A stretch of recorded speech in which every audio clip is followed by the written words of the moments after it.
देखो, ये गलती आगम की नहीं है, ये गलती तुम्हारी है।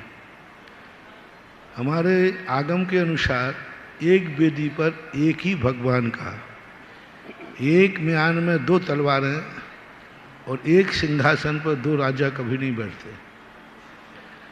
एक वेदी एक सिंहासन है, कायदा से उस पर एक ही भगवान का आसन होता है।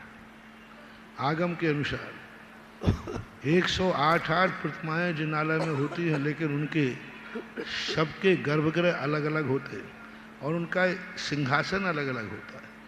अब आप एक ही वेदी पर इतने भगवान रखते हो, इतने भगवान रखते हो कि भगवान को किसी प्रकार मार्जन आदि करने की व्यवस्था नहीं बनती।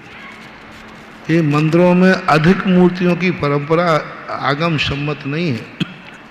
या मंदिर फिर इतना बड़ा बनाओ, 108 मूर्तियां तक रख सकते हो, 500 धनुष की 108, लेकिन योजनों प्रमाण, किलोमीटरों प्रमाण मंदिर होते हैं।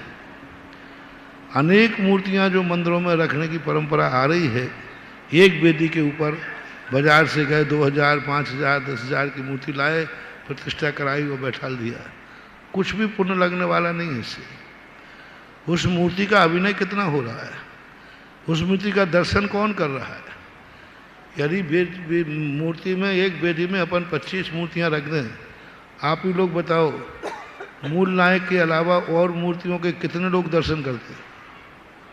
दृष्टि नहीं जाती, उपयोग नहीं जाता, ना उनका मार्जन है, ना अभिषेक है, और अभिनय और होता है।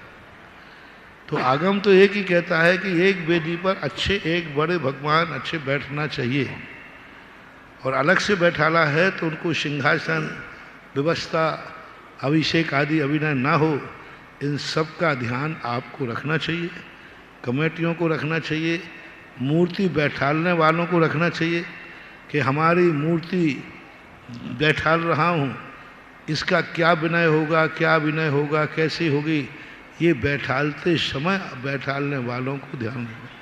मूर्ति नहीं बैठालने में कोई इतना बड़ा दोष नहीं है, मूर्ति बैठालने के बाद उसका अभिनय होना आपका बहुत बड़ा दोष है। नहीं बैठाली मूर्ति, नहीं बैठाली, कोई बात नहीं। ऐसा एक कोई भगवान की पीठ दूसरे भगवान को पीठ नहीं पड़ना चाहिए।